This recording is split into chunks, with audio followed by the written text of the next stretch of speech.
आज बात करेंगे सीज फायर वाली साजिश की। दुनिया की इकोनॉमी जिस तेल के रास्ते और रफ्तार पर टिकी है, उसी रास्ते को अमेरिका ने चोक कर रखा है। पर्शियन गल्फ एक ऐसे ग्लोबल वॉर का अखाड़ा बन चुकी है जहां मिसाइलों से ज्यादा खतरनाक अमेरिका की स्लो प्रेशर पॉलिसी साबित हो रही है। लोग इसे सीज फायर समझ रहे हैं, लेकिन हकीकत में ये ईरान के तेल के कुओं को हमेशा के लिए पाट देने और उसकी इकोनॉमी के कदम घोटने की एक सोची समझी साजिश है। ट्रंप का इरादा साफ है, दुनिया के तेल बाजार पर कब्जा करना, वेनेजुएला से लेकर कनाडा तक अपनी मोनोपोली बनाना और मिडिल ईस्ट की ताकत को मिट्टी में मिला देना। लेकिन इस खेल में चीन जैसा बड़ा खिलाड़ी अमेरिका के हर वार को नाकाम करने के लिए समंदर में अब उतर चुका है। आज हम इसी पर बात करेंगे और पर्शियन गल्फ की उन लहरों का सच दिखाएंगे जो न सिर्फ दो सुपर पावर्स के टकराव की गवाह बन सकती है, बल्कि अमेरिका के डाउनफॉल की नई दास्तान भी लिख सकती है। इन सब पर तफसील से बात करेंगे, लेकिन पहले देखते हैं आज का वॉरफायर। ईरान ने अमेरिका के साथ किसी भी तरह के सीज फायर से किया इनकार। ट्रंप के सीज फायर को बताया एक तरफा, कहा अमेरिकी नाकेबंदी हटेगी तभी करेंगे बात। अमेरिकी प्रेसिडेंट ट्रंप बोले गुड न्यूज ऑन फ्राइडे, कल तक आ सकती है अच्छी खबर। रिपोर्ट्स के मुताबिक ईरान के साथ अगले 36 से 72 घंटों के अंदर शुरू हो सकती है नई बातचीत। इंटरनेशनल एनर्जी एजेंसी के चीफ फातेह बिरोल ने कहा दुनिया पर सबसे बड़े एनर्जी बहरान का खतरा, अब तक कम हुई है रोजाना 13 मिलियन बैरल की तेल सप्लाई। अमेरिका में 20 दिनों में नेवी और आर्मी के 2 टॉप अफसर हटाए गए। अब नेवी सेक्रेटरी जॉन फेलन को किया गया बर्खास्त किए जाने की वजह साफ नहीं। और ईरान के सेंट्रल बैंक को हॉर्मूज स्ट्रेट टोल सिस्टम से पहली बार मिला रेवेन्यू। अमेरिकी फॉरेन मिनिस्टर मार्को रूबियो ने बताया इसे खतरनाक।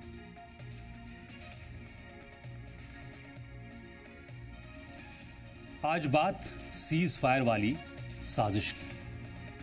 जब तेल रुकता है तो दुनिया की सांसें रुक जाती हैं। जब तेल के कुएं बंद होते हैं तो मुल्क बंद हो जाते हैं। जब एक्सपोर्ट रुकता है और इंपोर्ट रुक जाता है तो फिर बचता क्या है?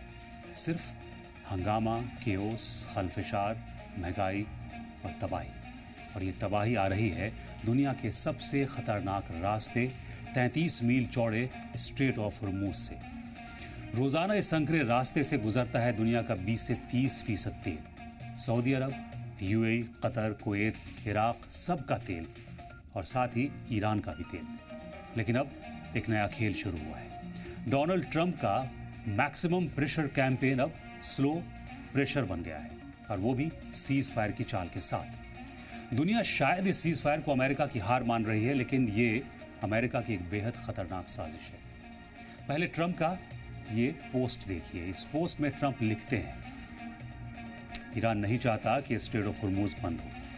वो चाहता है कि ये खुला रहे ताकि वो हर रोज $500 मिलियन यानी 4200 करोड़ रुपए कमा सके। जिसका मतलब ये है कि अगर ये बंद होता है तो वो इतना ही नुकसान उठा रहे हैं। वो सिर्फ इसलिए इसे बंद करने की बात करते हैं क्योंकि मैंने इसकी पूरी तरह से घेराबंदी कर दी है, इसलिए वो सिर्फ अपनी साख बचाना चाहते हैं। 4 दिन पहले कुछ लोग मेरे पास आए और कहा सर, ईरान फौरन स्ट्रेट ऑफ हॉर्मूज खोलना चाहता है, लेकिन अगर हम ऐसा करते हैं तो ईरान के साथ कभी कोई डील नहीं हो सकती जब तक कि हम उनके बाकी मुल्क को, उनके लीडर्स को के साथ उसे उड़ा न दें। ये ट्रंप का पोस्ट है। ट्रंप के इस पोस्ट का मतलब साफ है, ये सीज फायर एक चक्रव्यूह है, एक साजिश है। ट्रंप चाहते हैं कि ईरान की इकोनॉमी धीरे धीरे घुट घुट कर मरे। दरअसल ट्रंप की ये स्लो प्रेशर पॉलिसी का हिस्सा है। अब समझते हैं कि अमेरिका की इस नाकेबंदी से ईरान को कैसे नुकसान हो रहा है या नुकसान हो सकता है। 2018 में ट्रंप ने ईरान न्यूक्लियर डील से अमेरिका को अलग किया, मैक्सिमम प्रेशर सैंक्शंस लगाए। ईरान का तेल export 2.5 million barrels per day से गिरकर 1.5 मिलियन बैरल्स हो गया, यानी लगभग आधा रह गया। 2024 तक ईरान का ऑयल रेवेन्यू लगभग 60% घट चुका था, रियाल टूट चुका था, इन्फ्लेशन 40 से 50% तक पहुंच चुके थे। लेकिन ट्रंप के लिए ये काफ़ी नहीं था। अब सीज फायर के बहाने अमेरिका ने हॉर्मूज स्ट्रेट पर अपनी नेवल प्रेजेंस बढ़ा दी है। फ्रीडम ऑफ नेविगेशन ऑपरेशंस के नाम पर और सैंक्शंस एनफोर्समेंट के नाम पर। हर टैंकर जो ईरान से आता है उसे रोका जाता है, जांच की जाती है और डिले किया जाता है। खबरें ये भी आई कि अमेरिका ने ईरान के जहाज को नुकसान भी पहुंचाया। सीज फायर का ये मतलब हमेशा वॉर खत्म होना नहीं होता है, कभी कभी ये टैक्टिकल पॉज भी होता है, अपनी पोजीशन मजबूत करने के लिए, रीपोजिशनिंग के लिए, जो इस वक्त अमेरिका कर रहा है। अब जरा समझिए, स्ट्रेट ऑफ हॉर्मूज दुनिया का सबसे अहम चोक पॉइंट है। 2 शिपिंग लेन्स, एक लेन सिर्फ 2-2 मील चौड़ा। रोजाना 30 से 40 अल्ट्रा लार्ज क्रूड कैरियर्स यहां से गुजरते हैं। हर टैंकर में 2 मिलियन बैरल तेल होता है। अगर यह रास्ता बंद हुआ तो दुनिया का ऑयल सप्लाई 20 से 30% कम हो जाएगा। प्राइसेस 100 से $200 पर बैरल तक पहुंच सकता है। ग्लोबल रिसेशन की शुरुआत भी हो सकती है। जब 2019 में ईरान ने ब्रिटिश टैंकर जब्त किया था, तब अमेरिका ने इल्जाम लगाया था कि ईरान हुर्मुज को बंद करना चाहता है। लेकिन अब अमेरिका खुद हुर्मुज को कंट्रोल कर रहा है पर्शियन गल्फ के जरिए।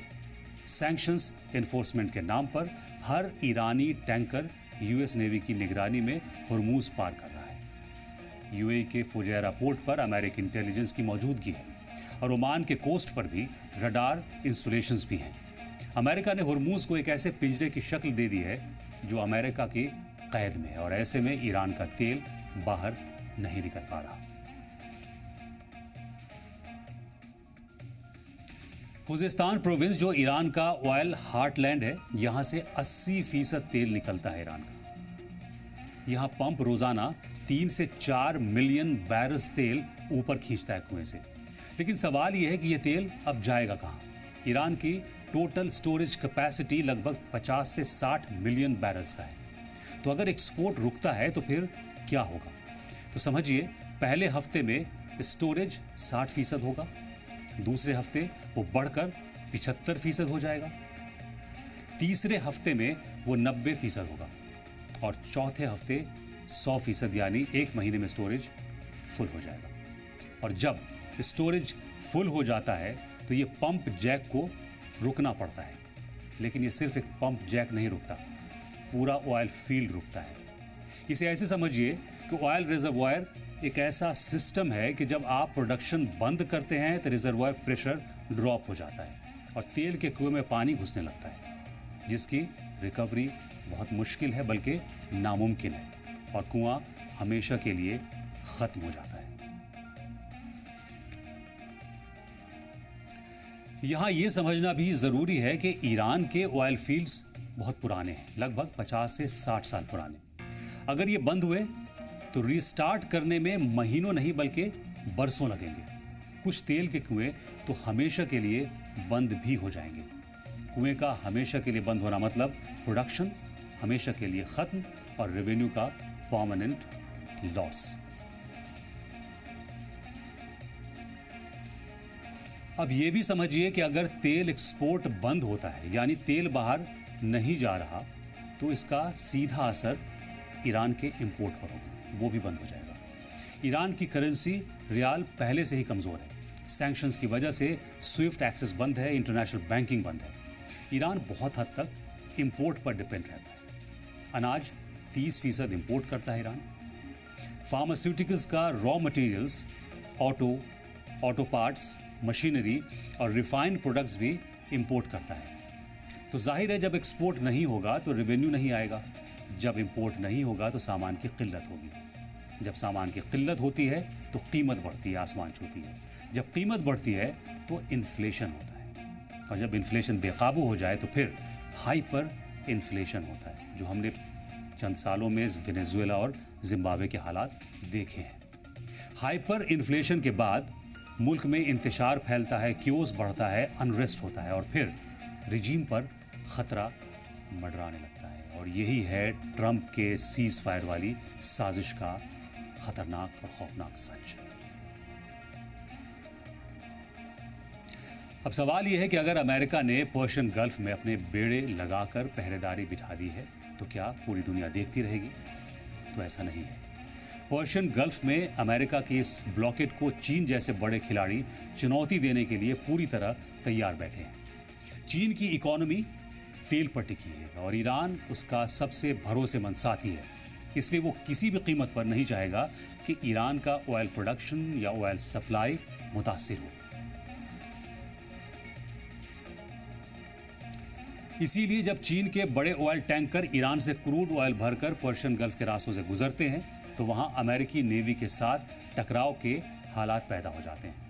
अमेरिका ने दावा किया है कि वो किसी भी ऐसे जहाज को नहीं जाने देगा जो उसके ब्लॉकेट को या उसकी खिलाफ वर्जी करके आगे बढ़ रहा हो। लेकिन चीन ने साफ कर दिया है कि वो अपनी एनर्जी सिक्योरिटी से समझौता नहीं करेगा।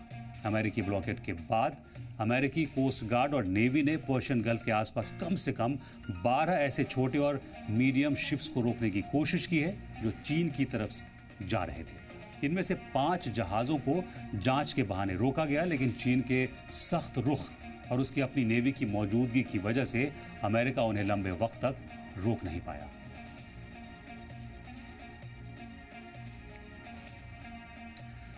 दिलचस्प बात यह है कि अमेरिकी ब्लॉकेट के बावजूद चीन के ऑयल इंपोर्ट में कोई बड़ी गिरावट अब तक नहीं देखी गई है। रिपोर्ट्स के मुताबिक ब्लॉकेट के सख्त होने के बाद भी चीन के लगभग 80 से ज़्यादा बड़े टैंकर्स पर्शियन गल्फ को पार करने में कामयाब रहे हैं। चीन ने अपनी चालाकी से डार्क फ्लीट यानी ऐसे जहाज़ों का इस्तेमाल किया है जो अपना जीपीएस बंद कर देते हैं या फिर बीच समंदर ही दूसरे जहाज़ों को तेल ट्रांसफ़र कर देते हैं। अमेरिका की तमाम नाकेबंदी के बावजूद चीन रोज़ाना लाखों बैरल ईरानी तेल हासिल कर रहा है, जो ये साबित करता है कि अमेरिका के ब्लॉकेट में कितने बड़े छेद हैं। ये हालात अमेरिका की झुंझलाहट को और बढ़ा रहे हैं क्योंकि उसकी धमकियां अब असरदार साबित नहीं हो पा रही हैं।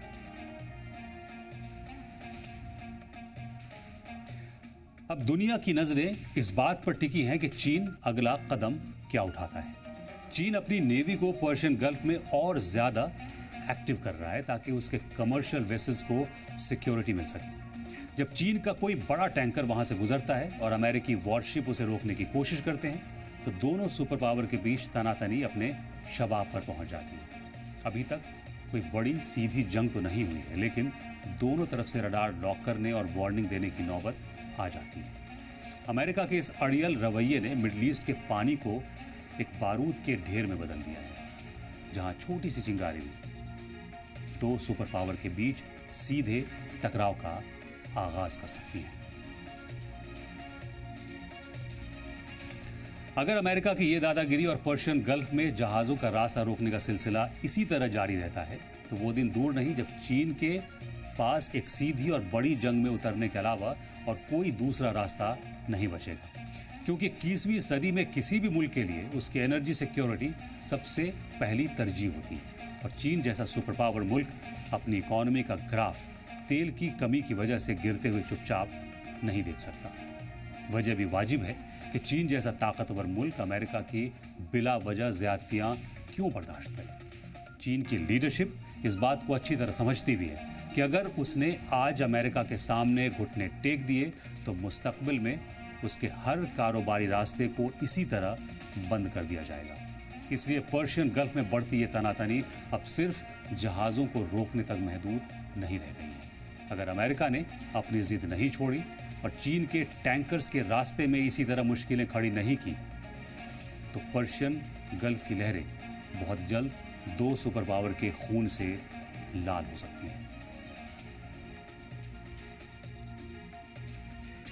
अमेरिका ने आज पूरी दुनिया को एक ऐसे तबाहकुन मोड़ पर लाकर खड़ा कर दिया है जहां से सिर्फ बर्बादी का मंजर नजर आता है।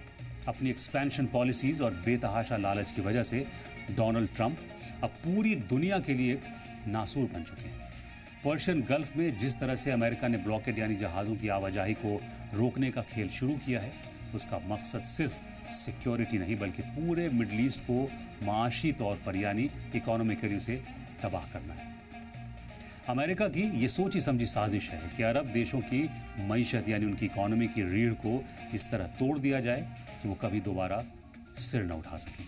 जब दुनिया के सबसे अहम तेल के रास्ते पर अमेरिका का कब्जा होगा तो जाहिर है कि तेल की सप्लाई पूरी तरह उसकी मर्जी से होगी। ये सिर्फ एक घेराबंदी नहीं है बल्कि पूरी दुनिया को अपना गुलाम बनाने की एक घिनौनी चाल है, जिससे मिडिल ईस्ट का हर मुल्क आज दहशत में है।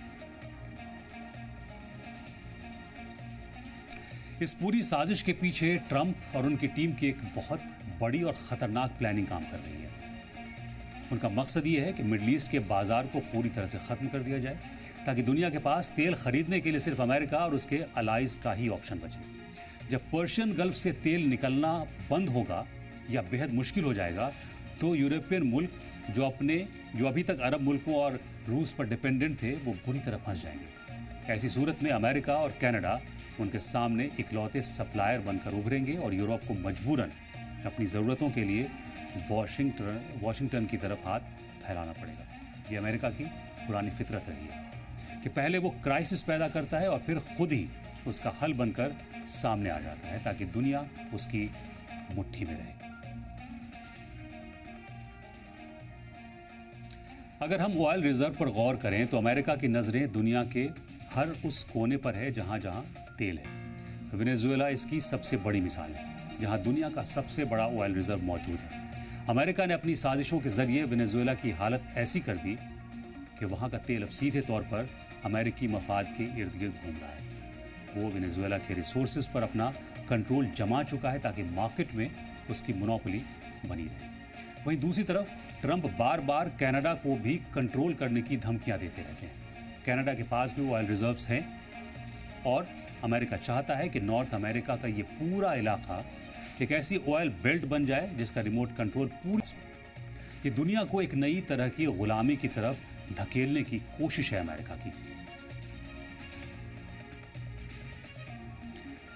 मिडिल ईस्ट के लिए ताज़ा सूरत हाल किसी क़यामत से कम नहीं है, क्योंकि उनकी पूरी दौलत और ताकत तेल पर टिकी है। सऊदी अरब, इराक, यूएई और कतर जैसे मुल्क जिन्होंने दहाइयों तक दुनिया की एनर्जी रिक्वायरमेंट को पूरा किया है, आज अमेरिका के इस ब्लॉकेट की वजह से बर्बादी के कगार पर है।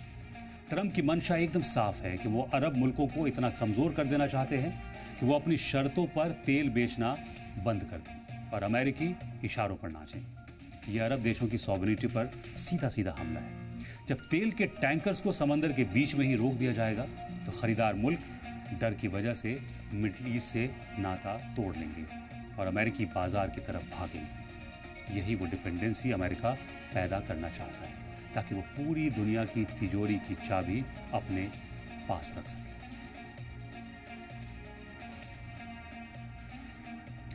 अमेरिका की ये नई साजिश न सिर्फ मिडिल ईस्ट बल्कि पूरी दुनिया के अमन के लिए खतरा बन गई है। यूरोप के मुल्क जो कभी अमेरिका के सबसे पक्के दोस्त हुआ करते थे, अब वो भी इस बात की मुखालफत कर रहे हैं कि उन्हें महंगे दामों पर अमेरिकी तेल खरीदने के लिए मजबूर किया जा रहा है। ट्रंप इस चाल से ये चाहते हैं कि दुनिया का हर मुल्क अपनी एक एक सांस के लिए अमेरिका का मोहताज रहे। तेल के बाजार को कंट्रोल करके अमेरिका पूरी दुनिया की महंगाई को कंट्रोल करना चाहता है। वो जिसे चाहे भूखा मार दे और जिसे चाहे माला माल कर दे, ये हक वो अपने पास महफूज रखना चाहता है।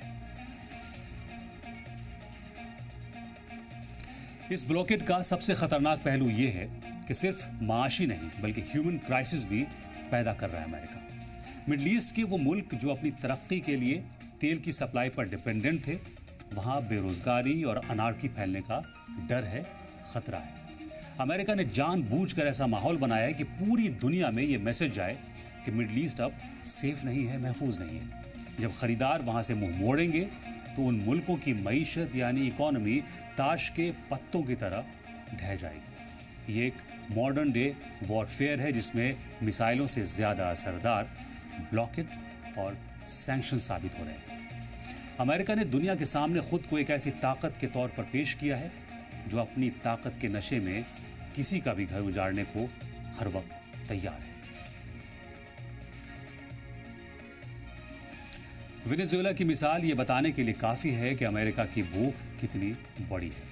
वो अपने पड़ोसी तक को नहीं बख्शता, तो फिर 7 समंदर पार बैठे मिडिल ईस्ट के ममालिक की उसे भला क्या परवाह होगी। ट्रंप की धमकियां सिर्फ खोखली नहीं है, बल्कि उसके पीछे एक सोची समझी इंपीरियलिज्म की सोच है। ट्रंप चाहते हैं कि ग्लोबल मार्केट में सिर्फ अमेरिकी डॉलर और अमेरिकी तेल की तूती बोले। इसके लिए वो किसी भी हद तक गिरने को तैयार हैं, चाहे इसके लिए उन्हें मिडल ईस्ट को मलबे के ढेर में ही क्यों न बदलना पड़े। दुनिया के लिए ये वक्त जागने का है, क्योंकि अगर आज अमेरिका की इस दादागिरी को नहीं रोका गया तो कल हर मुल्क की किस्मत का फैसला वॉशिंगटन के बंद कमरों में होगा। अमेरिका की ये जो सोच, साजिश और प्लानिंग है, ये कामयाब होती है या नहीं, ये तो फिलहाल नहीं कहा जा सकता। लेकिन तारीख में ये देखा गया है कि इंसान अपनी प्लानिंग करता है और जब कुदरत फैसला करती है तो बड़ी से बड़ी ताकतों की प्लानिंग धरी की धरी रह जाती है।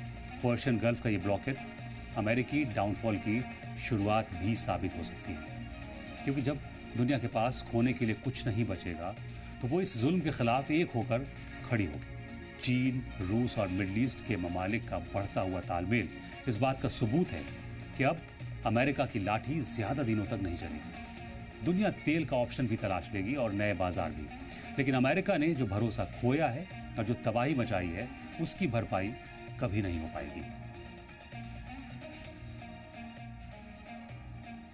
सेकेंड वर्ल्ड वॉर के बाद की तारीख पर अगर एक नज़र डालते हैं तो अमेरिका ने अपनी ताकत का इस्तेमाल करके तेल की लालच में और अपना दबदबा बनाए रखने के लिए किस किस को रौंदा है, लेकिन शायद कुदरत ने ईरान के जरिए अपने फैसले और अमेरिका के डाउनफॉल की तकदीर लिखना शुरू कर दी। अमेरिका का हमेशा से ये उसकी फितरत रही है कि वो दूसरे मुल्कों के तेल और रिसोर्सेज पर कब्जा करने के लिए वहाँ की सरकारों को अपनी कठपुतली बनाकर रखना चाहता है।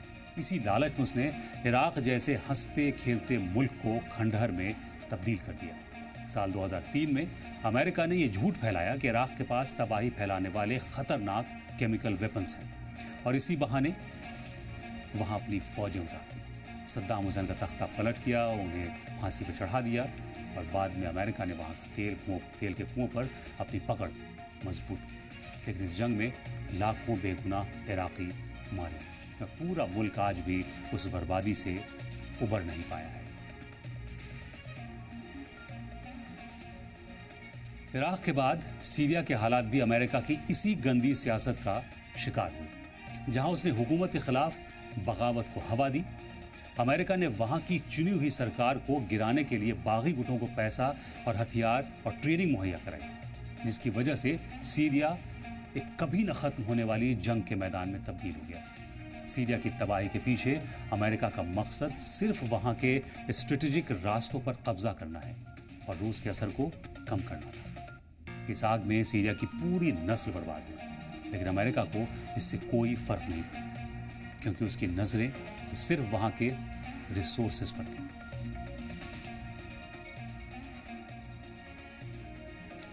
अफगानिस्तान की बर्बादी की दास्तान तो और भी दर्दनाक है, कैसे उसे अमेरिका ने बर्बाद किया। टेररिज्म को ख़त्म करने के बहाने अमेरिका वहाँ दाखिल हुआ, लेकिन 20 साल बाद जब वो वहाँ से निकला तो अफगानिस्तान को एक ऐसे मोड़ पर छोड़ गया जहाँ सिर्फ गरीबी, भुखमरी और बेयकीनी है। खरबों डॉलर खर्च करने के बाद भी अमेरिका वहाँ न तो अमन ला सका और न ही डेमोक्रेसी, बल्कि उसने पूरे मुल्क के बुनियादी ढांचे को तहस नहस कर दिया। ये अमेरिका की खुदगर्ज पॉलिसी की सबसे बड़ी मिसाल है, जिसने एक पूरे मुल्क के मुस्तकबिल को अंधेरे में डाल दिया।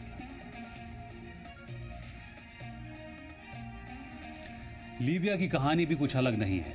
वहां भी अमेरिका ने जमहूरियत का लालच देकर वहां के सबसे मजबूत लीडर मुअम्मर गद्दाफी को हटा दिया, तख्ता पलट करवा दिया।